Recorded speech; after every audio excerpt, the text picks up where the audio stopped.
بسم اللہ الرحمن الرحیم۔ السلام علیکم۔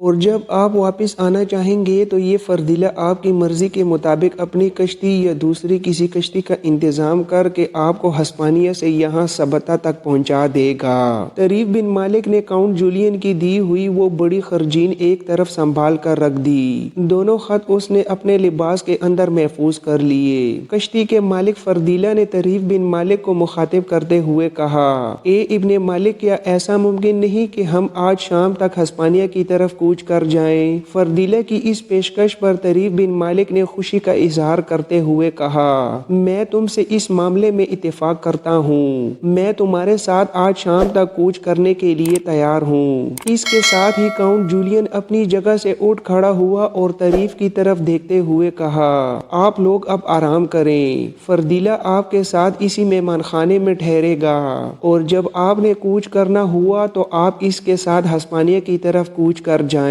یوں سبتا کا حکمران کاؤنٹ جولین وہاں سے چلا گیا تھا۔ طریف بن مالک اپنے دو ساتھیوں ہیشم اور یریم کے علاوہ کشتی کے مالک فردیلہ کے ساتھ وہاں اس کمرے میں بیٹھ کر گفتگو کرنے لگا تھا اور پھر شام کے قریب وہ سبتا شہر سے ہسپانیہ کی طرف کوچ کر گئے تھے۔ گرمیوں کی چاندنی رات میں سفر کرتے ہوئے طریف بن مالک نے اپنے ساتھیوں کے ساتھ بحر زقاق کو عبور کیا اور کشتی ہسپانیہ کی بندرگاہ قادس کے سامنے آ کر لنگر انداز ہو گئی۔ اس وقت سورج مشرق سے طلوع ہو رہا تھا، چاندنی کہکشاں اور رات کا خاتمہ ہو چکا تھا۔ شب گزیدہ اور عظمت انسانی کی مظہر صبح شاعروں کے گیت اور آئینوں کے گھر کی طرح نمودار ہو چکی تھی۔ خاموشیوں کے اندر گونج پیدا کرتے ہوئے چوڑیوں کی بھنگ اور پائل کی کھنک کی طرح فضاؤں کو نغمہ زار کرنے لگے تھے۔ رات کی خاموشی چڑھ کر اتر جانے والی ندی کی طرح ختم ہو رہی تھی۔ لوگ اپنے اپنے کاموں کے لیے اٹھ کھڑے ہوئے تھے۔ سمندر کے کنارے کے ساتھ مچھلیاں پکڑنے والے ملاح کچھ اس انداز میں اپنی مقامی زبان میں گا رہے تھے جیسے پربتوں کے اس پار کوئی چرواہا بانسی کی دھن پر گیت گا رہا ہو۔ ایسے میں کشتی جب قادس شہر کی بندرگاہ پر رکی تو کشتی کے مالک فردیلہ نے سب سے پہلے کشتی میں کام کرنے والے اپنے آدمیوں کی مدد سے لکڑی کے موٹے موٹے چند تختے نکالے۔ پھر ان تختوں کا ایک سرا زمین پر اور دوسرا کشتی پر رکھ دیا گیا۔ ان تختوں کی مدد سے طریف بن مالک، ہیشم اور یریم کے گھوڑے کشتی سے خشکی پر اتارے گئے۔ اتنی دیر تک طریف بن مالک، ہیشم اور یریم بھی اپنا اپنا سامان سمیٹ کر کشتی سے اتر گئے۔ پھر کشتی کا مالک فردیلہ طریف بن مالک کے پاس آیا اور اسے مخاطب کر کے کہا، میرے یہ آدمی کشتی کو سنبھال لیں گے، آپ میرے ساتھ آئیں۔ میں آپ کو اپنا گھر دکھا دوں تاکہ جب آپ نے واپس جانا ہو یا کسی اور موقع پر آپ کو کشتی کی یا میری ضرورت پڑے تو آپ میرے گھر آ کر مجھ سے مل سکیں۔ میرا گھر یہاں سے بالکل قریب ہی وہ سامنے ساحل کے ساتھ ہی ہے۔ پہلے آپ تینوں وہاں صبح کا کھانا کھائیں۔ اگر آپ آرام کرنا چاہیں تو وہاں آرام کرنے کے بعد پھر ٹولیڈو شہر کی طرف روانہ ہو جائیں۔ طریف بن مالک نے فردیلہ کی اس تجویز سے اتفاق کیا۔ پھر اس نے اپنے آدمیوں کو کشتی سنبھالنے کے لیے کہا اور خود طریف بن مالک، ہیشم اور یریم کو ساتھ لے کر اپنے گھر کی طرف روانہ ہو گیا۔ ساحل کے قریب ہی بنے ہوئے چند مکانوں میں سے ایک مکان کے سامنے فردیلہ رک گیا اور طریف بن مالک کی طرف دیکھتے ہوئے کہا، یہ میرا گھر ہے۔ فردیلہ نے گھر کے باہر ان کے تینوں گھوڑوں کو باندھ دیا۔ اپنے گھر میں داخل ہونے کے بعد اس نے اپنے مہمان خانے کے اندر بٹھایا اور خود وہ گھر کے اندرونی حصے کی طرف چلا گیا تھا۔ طریف بن مالک، ہیشم اور یریم کافی دیر تک اس مہمان خانے میں بیٹھ کر باتیں کرتے رہے۔ پھر اس کے بعد فردیلہ ان کے لیے کھانا لے آیا۔ ان تینوں اور خود فردیلہ نے بھی ان کے ساتھ مل کر کھانا کھایا اور جب فردیلہ کھانے کے خالی برتن اندر رکھ کر پھر ان کے پاس آیا تو طریف بن مالک اس کا شکریہ ادا کرتے ہوئے اپنی جگہ سے اٹھ کھڑا ہوا اور فردیلہ کو مخاطب کرتے ہوئے کہا، اے فردیلا میرے عزیز تیرا بے حد شکریہ کہ تو نے نہ صرف یہ کہ ہمیں سبتہ سے یہاں ہسپانیہ کی بندرگاہ قادس تک پہنچایا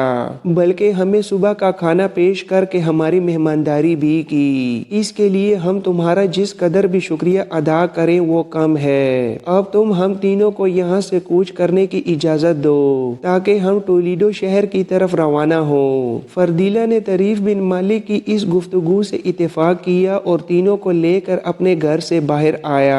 ان تینوں نے گھر سے باہر بندے گھوڑوں کو کھولا اور باری باری فردیلا سے مصافحہ کر کے اپنے گھوڑوں پر سوار ہو کر قادس شہر سے ہسپانیہ کے مرکزی شہر ٹولیڈو کی طرف روانہ ہو گئے۔ دوپہر کے قریب ایک روز طریف بن مالک اپنے دونوں ساتھیوں کے ساتھ ہسپانیہ کے مرکزی شہر ٹولیڈو میں داخل ہوا۔ انہوں نے اپنے گھوڑوں کو ایک جگہ روکا اور اپنے قریب سے گزرتے ہوئے ایک جوان کو مخاطب کرتے ہوئے طریف بن مالک نے پوچھا، اے میرے عزیز، ہم تینوں اس شہر میں اجنبی ہیں۔ ہم ابھی ابھی یہاں وارد ہوئے ہیں اور قادس شہر سے آئے ہیں۔ ہم ہسپانیہ کے بادشاہ عطیشہ کے اس سردار سے ملنا چاہتے ہیں جس کا نام رازرک ہے اور جو تیغزنی کے مقابلے کے اس میدان کے انتظام اور انصرام کا ذمہ دار ہے جسے موت کا میدان کہہ کر پکارا جاتا ہے۔ طریف بن مالک کی اس گفتگو پر نوجوان نے خوش طبعی کا مظاہرہ کرتے ہوئے کہا، تم تینوں میرے ساتھ آؤ، میں اسی طرف جا رہا ہوں جس طرف رازرک کی حویلی ہے۔ اس نوجوان کی گفتگو سن کر طریف بن مالک بھی خوش ہوا اور اپنا ہاتھ آگے بڑھاتے ہوئے اسے کھینچ کر اپنے گھوڑے پر پیچھے بٹھا لیا اور پھر اس نوجوان کی رہنمائی میں شہر کی شمالی سمت بڑھنے لگے تھے۔ ایک کافی بڑی بلند اور خوبصورت حویلی کے سامنے اس جوان نے طریف بن مالک کو رکنے کے لیے کہا۔ امیر طریف نے اپنے گھوڑے کو روک دیا۔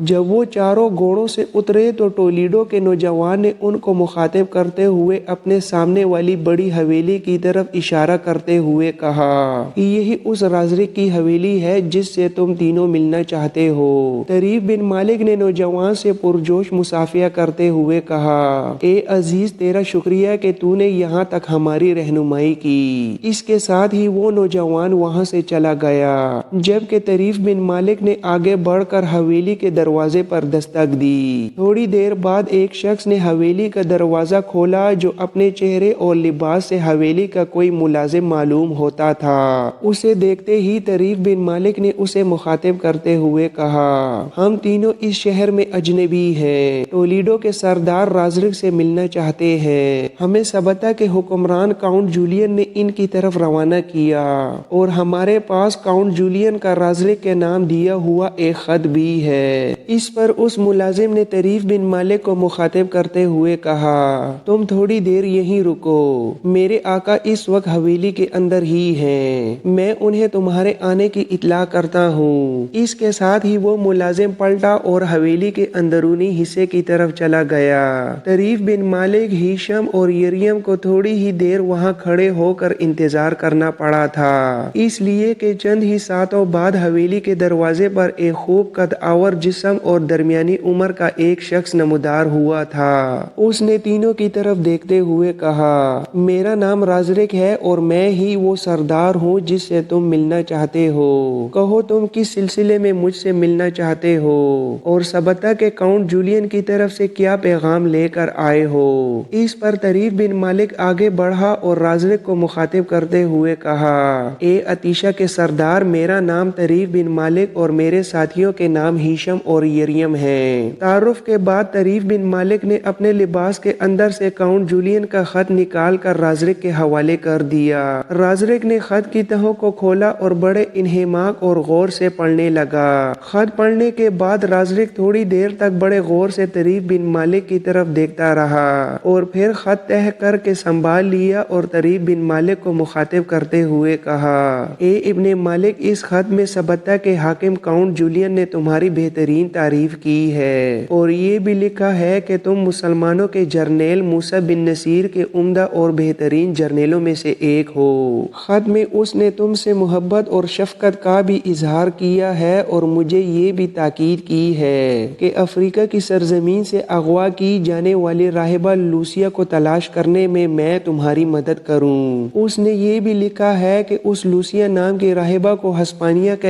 ایک شخص مارتن اٹھا کر لے آیا ہے، لہٰذا اے ابن مالک میری بات غور سے سنو۔ اگر تم میرا کہا مانو تو تم نہ صرف یہ کہ ہسپانیہ کی سرزمین کے اندر ایک ناقابل بیان عروج و بلندی اور ایک بہترین اور باعزت مقام حاصل کر سکتے ہو، بشرطیہ کہ تم ایک عمدہ تیغزن ہوئے۔ رازرک کی گفتگو کے جواب میں طریف بن مالک کی بجائے اس کے دونوں ساتھیوں میں سے ہیشم نے رازرک کو جواب دیتے ہوئے کہا، اے ہسپانیہ کے سردار، جہاں تک تیغزنی میں مہارت اور تجربے کا سوال اور تعلق ہے تو میں تم پر یہ انکشاف کرتا ہوں کہ ہسپانیہ کی سرزمین کے اندر بہت کم جوان ایسے ہوں گے جو طریف بن مالک کی تلوار کی تیزی اور اس کے حملوں کی برق رفتاری کا مقابلہ کر سکیں۔ اے رازرک، میں طریف بن مالک ہی کی بستی کا رہنے والا ہوں اور اسے اس وقت سے جانتا ہوں جب یہ چھوٹا تھا۔ میں تمہیں یقین دلاتا ہوں کہ تیغزنی کے مقابلے میں تم طریف بن مالک کا جو بھی معیار قائم کرو گے اور جو بھی اس سے توقع اور امید رکھو گے، یہ ہر صورت میں اس پر پورا اتر کر رہے گا۔ ہیشم کا یہ جواب سن کر رازرک خوش ہوا اور پھر طریف بن مالک کی طرف دیکھتے ہوئے کہا، اے ابن مالک مجھے غور سے سنو۔ ہسپانیہ کے اس مرکزی شہر کے وسط میں ایک میدان ہے جو کافی کھلا اور وسیع ہے۔ اس میدان کے اندر بڑے بڑے ماہر اور جلاد قسم کے تیغزنوں کے مقابلے ہوتے ہیں۔ اسی بنا پر اس میدان کو موت کا میدان کہہ کر پکارا جاتا ہے، اس لیے کہ اس میدان میں کئی بار ایسا ہوا کہ کچھ تیغزن مقابلے کے دوران آنے والے زخموں کی تاب نہ لا کر چل بسے، لہٰذا وہ میدان موت کے میدان کے نام سے مشہور ہو گیا۔ اے ابن مالک، اس میدان کے اطراف میں 2 منزلہ رہائش گاہیں بنی ہوئی ہیں۔ اس رہائش گاہوں کے اندر اس میدان کا انتظام و انصرام کرنے والے کارکنوں کے علاوہ وہ تیغزن بھی رہتے ہیں جو اس شہر سے باہر کے رہنے والے ہیں اور اس میدان میں ہونے والے مقابلوں میں اکثریت کے ساتھ حصہ لیتے رہے ہیں۔ ان رہائش گاہوں میں سے میں تمہارے لیے 2 رہائش گاہوں کا بندوبست کرتا ہوں۔ ایک رہائش گاہ میں طریف بن مالک تم قیام کر لینا اور دوسری میں تمہارے یہ دونوں ساتھی قیام کریں گے۔ اس کے علاوہ اس میدان میں ہر ماہ جو مقابلے ہوتے ہیں تو تم ان میں بھی حصہ لینا۔